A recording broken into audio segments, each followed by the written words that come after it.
You're watching Reality Check. Just a day ago, outside the Karnataka Assembly, cows being worshipped. These images. Why?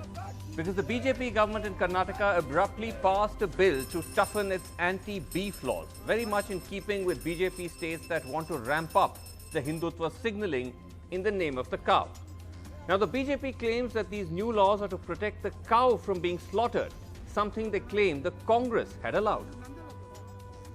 पहले Bharatiya Janata party का सरकार था, उस समय में गोहत्या का निषेध हम किया था। कांग्रेस सरकार आने के बाद वो गोहत्या निषेध हम क्या किया था उसको कैंसिल करके गोहत्या को वो अवकाश दिया था। हमारा जीवन आज पावन हो गया है। आज कर्नाटक के सभी लोगों का गो प्रेमियों का सबका इच्छा आज पूरा हो गया है। Now, this is simply not true. Cow slaughter was already banned in Karnataka since the 1960s. What was allowed was the slaughter of bull, the male cow, so to speak. That's what Karnataka has banned just now. The slaughter of buffaloes, however, continues to be allowed with conditions. Buffaloes in India, though, are not classified as beef. Now, worryingly, this law has a clause which further gives away its intentions, which seems to give protection to cow vigilantes. What does it say on vigilantes specifically? The section says, no suit, prosecution shall be instituted against any person exercising powers under this act for anything in good faith. Now, Karnataka can argue that this has nothing to do with Hindutva or with stoking imaginary fears over illegal cow slaughter. In fact, the statement of reasons in the bill simply says the following: that it's for the preservation and improvement of breeds of cattle, to organize agriculture and animal husbandry as mandated under the Constitution. But it's naive to assume that these laws are being passed by BJP-ruled states for animal husbandry. Cow protection alarmism is not just limited to passing laws, but also to open hate speech in the name of the cow. Just consider these instances in the past 5 to 6 years. Gyandev Ahuja, a BJP MLA from Rajasthan, saying if you smuggle and slaughter cows, then you will be killed. The cow is our mother. Gyandev Ahuja again, 2 years earlier, have no regret over Pehlu Khan's death because cow smugglers are cow killers. Raman Singh, who was then Chhattisgarh Chief Minister in 2017, said we will hang those who kill a cow. T. Raja Singh, a BJP MLA from Telangana, saying, I support the beating up of members of the scheduled caste who slaughter cows to consume its meat. Raja Singh also saying, this was in 2015, we can give our lives and take lives for the sake of protecting the cow. Sakshi Maharaj, BJP MP, people are ready to kill or get killed if a terrorist attacks Bharat Mata. It's the same with Gau Mata. Now, with the sharp rise of this kind of rhetoric and with the ramping up of these laws has also come a spike in Gau Rakshak lynchings. Just look at the numbers. That as cow alarmism spikes, so do lynchings. Mob violence over cows since 2015. Incidents 115. People killed 46. The number of people injured in these attacks 146. Those are the numbers, those are the statements, and that's the context in which these different laws are being passed, supposedly in the name of protecting the cow. Now, I spoke earlier to Mr. Ashwath Narayanan, who is the Deputy Chief Minister of Karnataka, and I began by asking him by saying that, look, it's now fairly clear, sir, that these laws are not being brought to protect cow slaughter. Cow slaughter is already illegal. This is simply to add bull to the list of the slaughter of cattle that is banned. So, if that's the case, what was the reason, what was the urgency to bring it right now? Sir, importantly, we are strongly against the slaughtering of any of the cattle or the cow. The cow definition has been now extended. Cow definition or the cattle definition has been extended now to include cow, calf, bull, bullock and buffaloes below the age of 13. So all this definition is completely extended and covered. Okay. But What's the real reason though? I mean, you're saying it's because you've extended the definition, but isn't it simply to advance the Hindutva agenda?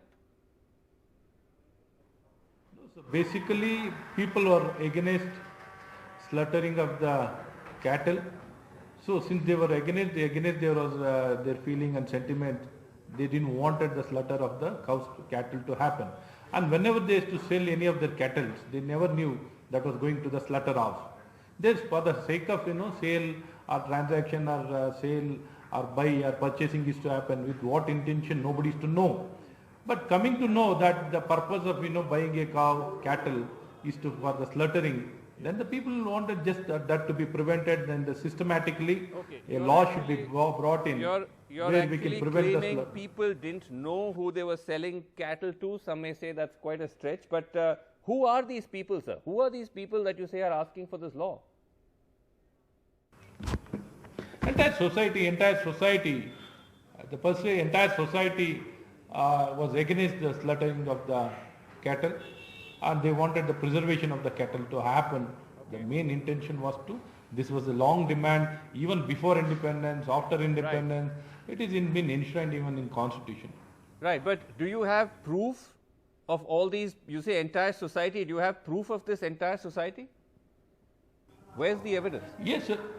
Yes, sir. Definitely the entire society, time and again, the agitation or the kind of rally, protest, and even systematically in the entire society, they were, expressing themselves against the slaughtering of the cattle. Okay. That was very, very clear, evident. Even then, it was just for the sake of appeasement. Right.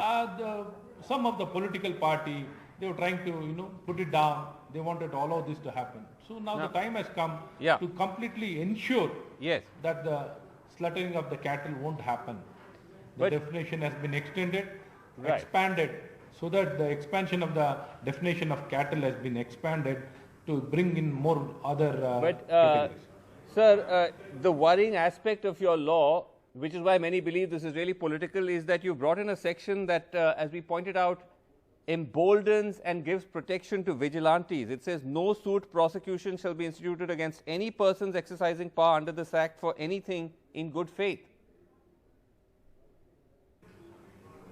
Yeah, definitely, sir. The vigilant, whoever is working for a cause, for the law of the land, definitely they should be having a scope to work in this provision to ensure and to report, to communicate with the system wherever any of this kind of illegal activity or against the law, if it is happening, they need to communicate, they need to bring it to the notice, they have to prevent the work in the prevention. But sir, vigilantes have attacked, as you know, and killed people in the name of the cow.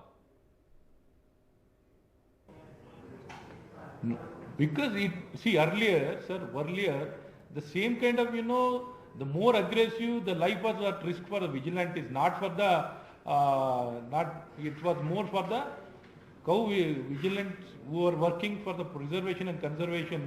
They were at the loss. They were at risk working in the odd hours. The people who were doing into the trade, they were completely armed. They were taking lives. They were killing. They were doing everything. It is not the cow vigilance. Sir, it is not other way it is. It is actually other way. The people who are into the trade, they know very well how to manage themselves, how to protect themselves. They will be prepared only for this. Sir, that's an extraordinary claim you've made. Just look at the numbers we just pointed out. Since 2015, there have been 115 attacks by cow vigilantes in which 46 people have been killed, 146 injured. These are all people who are not vigilantes, who've been killed and injured. What we have seen in the state of Karnataka, the cow vigilantes have lost their life. It is not the people who are in the trade. Right. Not even one incident in the state of Karnataka we have seen where the people who are into this illegal trade have been affected. It is only the people who are the cow vigilant, they have lost their life. They have been affected. In the state of Karnataka, this is what we have seen. I can provide that data, the information regarding this. Please, we will look forward to that data from you. But lastly, just coming back to then what I'm saying, that everything that one is hearing from you and also the way the law is framed does come back to my original question, that this appears to be largely to push a hardline Hindutva agenda in Karnataka. Oh, no, definitely we reflect the aspiration of the people, we reflect the aspiration of the sentiments of the society. We need to protect and promote our culture. Our culture needs to be protected and promoted. And in this aspect, we need to do. See, we are the lifeline of the people and we reflect the culture of this land. So that is the main reason for us to ensure time and again, even if though the system is existing under the law, always they've been violating, misusing. So this needs to be prevented. This needs to be addressed very strongly. We have come out with the law, not with any agenda. See, already we are in power. We have been running. We have been people accepted for many good reasons, for good governance and many good reasons. And we at the same time, we need to protect the culture of this land. Okay, all right. And more so for the preservation of cattle also. Also, okay. So there is culture, but there is also the rule of law. Joining us tonight on Reality Check, I have with us Dr. Vamanacharya, senior spokesperson of the BJP is with us. Dinesh Gundu Rao, senior Congress leader of Karnataka is with us. Shadan Farasat, advocate, Supreme Court. And finally, Sagri Ramdas, a veterinarian scientist, Food Sovereignty Alliance of India. Thank you all so much for listening. And I just wanted to ask you, Shadan Farasat, what did you make of that? Where basically it's supposedly in the statement of objects it says animal husbandry, but as we just heard the minister say that we also have to protect the culture, our culture of our people. How does that reconcile with the law? Yeah. So I think there are dual justifications which the government is giving. One is for the popular consumption, which the minister just gave. And one is the legal basis, which they will argue in court, which is that it is for animal husbandry.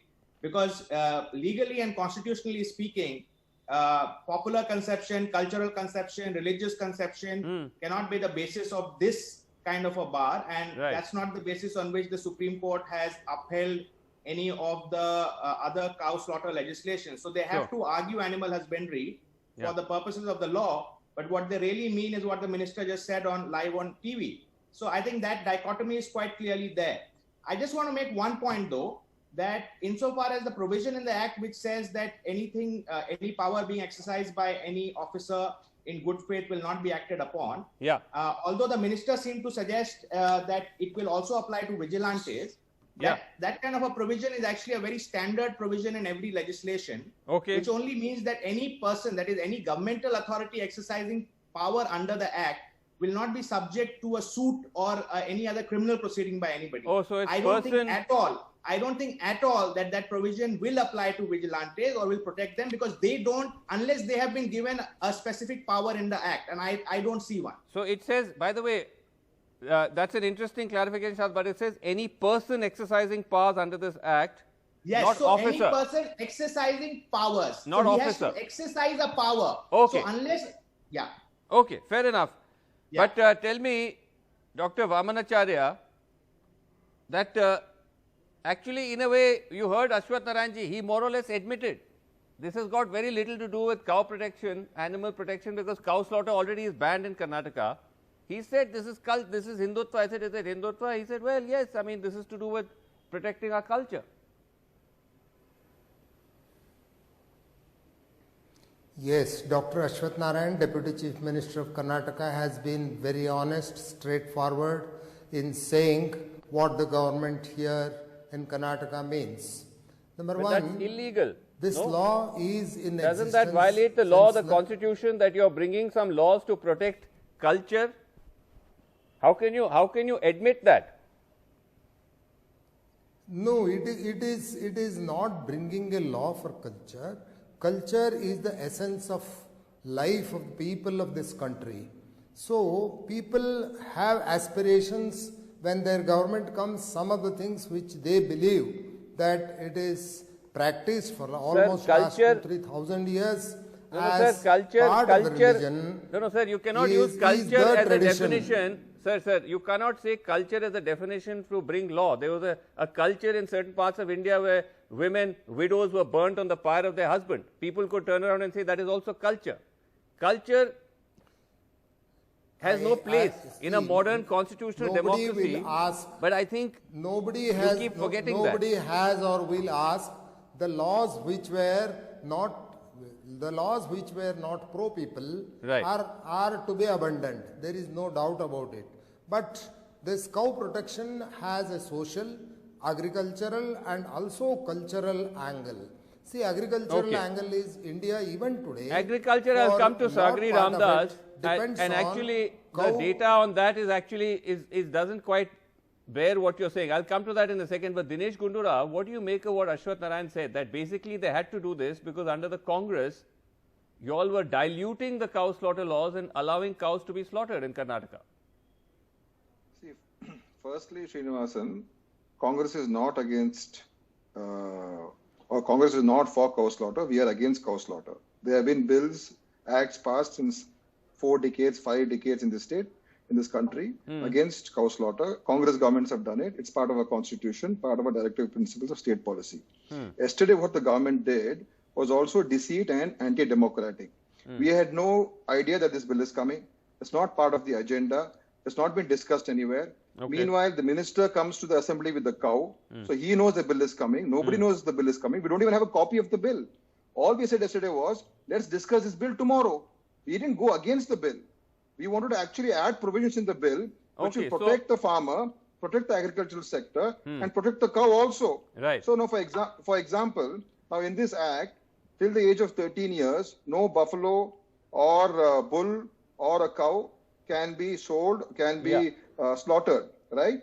So my point to the government is what we would have insisted was that to ensure the farmer benefits in this, whenever a male calf is born, normally farmers don't keep the male calf because it's not of much use to them. That's why the population of the female to the male is 70% to 30%. Why is this so skewed? So you're saying because steps. Okay. So my point is, this is against the farmer's interest. Okay, you're saying it's against farmer's interest. No, Srinivasan, but otherwise you're for it.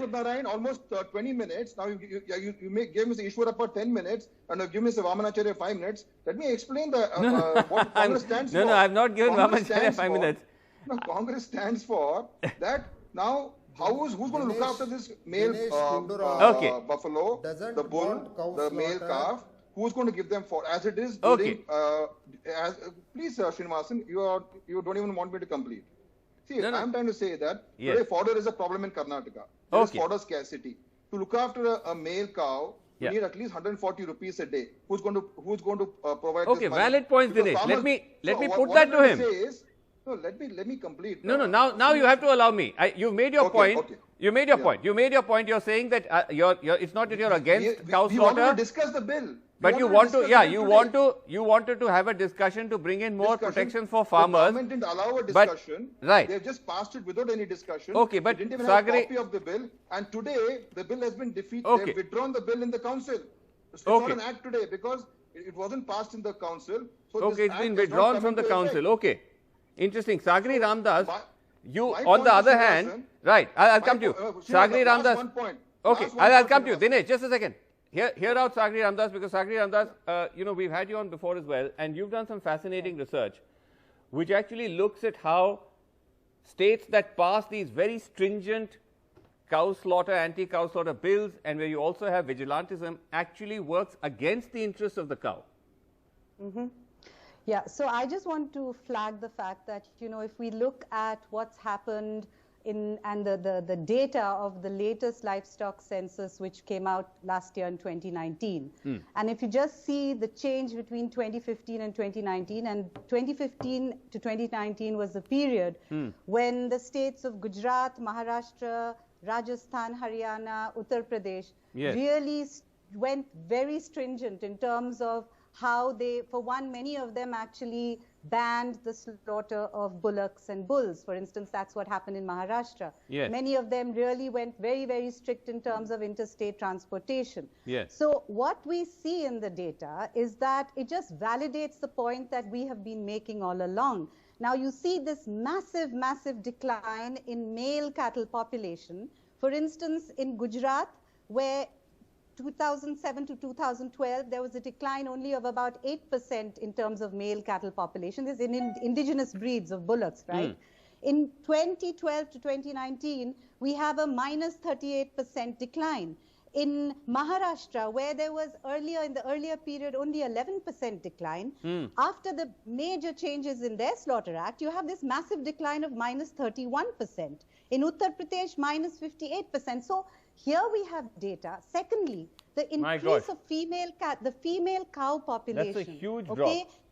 It's massive drop. I mean, in Punjab, and it's this drop, 61%. in simple terms, this drop is why? Why are these laws? So why is this? Why are these falls? And of course, I just wanted to complete that. That parallel to that was a slowdown in increase in cow ownership population. That means the cow population, right? And the data is very clearly out there. Okay. Now, why this decline? Now, if we understand the place of slaughter, and this is where it is so important for all of us to understand that we're talking about a preservation of a species where slaughter is critical to the balance of production.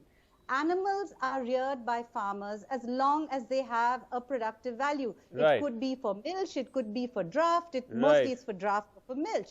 And for every milch cattle, and if we take Karnataka for instance, you're talking about, of course, crossbred cows for milch, which really are really the base of Karnataka's milk production, along with buffaloes. Right. And then for draft animals, Karnataka has some of the most amazing indigenous breeds of cattle. Now, I want to flag here too that in the last 5 years, despite all the slaughter laws that they brought in on bullocks, which we would have imagined an increase in bullock population, you find a 6% decline in indigenous breeds of cattle. So that's why? Okay. Let me not. I don't want to cut you off, but I think I need to move on. I think your point is well made that these laws are actually working against because I just want to cattle. Let me come back to you. Let me come back to you. Let me just come back to you in a second because I have very little time left. Dr. Vamanacharya, this is the problem. The stronger you make the laws, the more you're disrupting the agricultural economy between farmers who want to sell their infirm cattle and people who want to buy it. And that's leading to, it's actually hurting the holy cow, not helping. I mean, it may be helping you politically because you ramp up the Hindutva rhetoric, but look at the numbers. Dr. Vamanacharya. Yeah, I have heard the numbers. Yes. See, I have heard the numbers. The commercial aspect of cows and bullocks is not a priority for the law that has been brought. What? It's a combination of all the three things. One Sir, no, hold on, sir. It's cultural value. No, you Number can't now two you can't pivot to cultural value because the statement of reason says, and this is on the law, you can't deviate from that. It says preservation and improvement of breeds of cattle to organize agriculture and animal husbandry. That's it. Now you can't turn around and say because the numbers are not in your favor. But present that you law, say that now it is culture. Listen. Dinesh, The present law, present law in Karnataka is made as part, because cow is a part of the culture. This law to prevent sir, slaughter that's not what it has says been in the made. statement and reasons. Number two. No, that's not what it says. I have to quickly go to Ganesh. No, whatever Ganesh may be. The point is that you can object, you can protest, but I'll is clear this it. all helping For the BJP at the end of the day in Karnataka, whether it's love jihad or whether it's cow slaughter? Srinivasan, we are not against the cow slaughter. We are against the cow slaughter. We are for anti-cow slaughter, but this is against the farmer. Today, Farmers Association are saying this is anti-farmer. This is anti-cattle, anti-cow, anti-farmer, anti-agricultural economy. I don't know what Mr. Vamanacharya is saying because he doesn't know what to say. And you got Mr. Ashwath Narayan, the Deputy Chief Minister, coming and lying on television, saying that it's actually the cow vigilantes who have been hurt because the many cow vigilantes who have killed RSS people also mistakenly thinking that they were transporting cattle. It's happened in Karnataka. So this is just pure Hindutva hate politics, divisive politics being played out. There is no interest for the cow. Okay. There is no interest for the agricultural sector. There is no benefit for the farmer. Okay. Actually, farmers are going to suffer. So this is pure hate politics. And you know what? The biggest exporters of beef in this country are Mr. Modi and Mr. Shah supporters. They are actually vegetarians who are exporting beef in this country. That's we have the buffalo highest meat, though. beef export. Right. And these are all Gujarati businessmen exporting beef. Why doesn't Mr. Vamanacharya tell Mr. Modi to ban beef export? Okay. It will stop this trade of cattle. Okay. Instead of all these rubbish laws which are going against the farmer, why doesn't Mr. Modi and Mr. Shah actually ban beef exports? UP is the biggest exporter of beef. What is Mr. Yogi doing? Okay, Dinesh, we're out of time.